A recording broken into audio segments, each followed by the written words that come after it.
Microscopic superheroes to help protect astronaut health in space. It's a classic superhero tale. Inconspicuous, underestimated, our hero is revealed to have powers beyond imagination. The hottest and coldest environments on Earth, decades without water, the powerful radiation of space.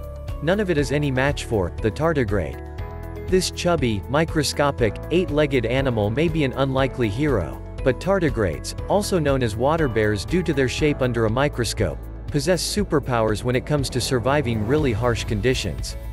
Understanding how they tolerate extreme environments, including the one astronauts experience in space, with microgravity and elevated radiation levels, can better guide research into protecting humans from the stresses of long-duration space travel. An experiment starting aboard the International Space Station, called Cell Science 04, will help reveal how tardigrades do it.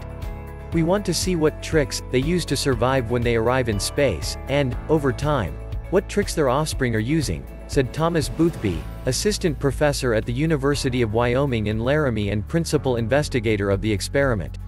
Are they the same or do they change across generations? We just don't know what to expect. One option in the tardigrade bag of tricks could be producing tons more antioxidants to combat harmful changes in the body caused by increased radiation exposure in space. We have seen them do this in response to radiation on Earth, said Boothby, and we think the ways tardigrades have evolved to withstand extreme environments on this planet may also be what protects them against the stresses of spaceflight. The research team will look at what happens with tardigrade genes in space. Knowing which ones are turned on or off in response to short-term and long-term spaceflight will help researchers identify specific ways tardigrades use to survive in this stressful environment. If one solution they have is to turn up the dial on antioxidant production, for example, genes involved in that process should be affected. Checking which genes are also activated or deactivated by other stresses will help pinpoint the genes that respond exclusively to spaceflight.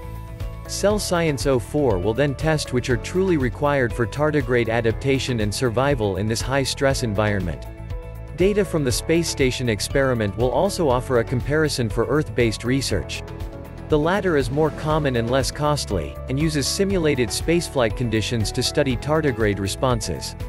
The current experiment will tell researchers how similar those conditions are to actual spaceflight. The tiny heroes of Cell Science 04 won't be the first spacefaring tardigrades to join an astronaut crew. They have already been shown to survive even the vacuum of space when exposed outside the space station for an experiment. This time, they'll be on board living and reproducing inside special science hardware developed for the station by NASA's Ames Research Center in California's Silicon Valley, which also manages the mission. Called the bioculture system, the hardware lets scientists carry out long-term studies of cultures of cells, tissues, and microscopic animals in space by allowing real-time, remote monitoring, and finer control over the conditions in which they grow. In the long run, revealing what makes tardigrades so tolerant could lead to ways of protecting biological material, such as food and medicine from extreme temperatures, drying out, and radiation exposure, which will be invaluable for long-duration, deep space exploration missions. That's superhero-sized potential for the teeny tardigrade.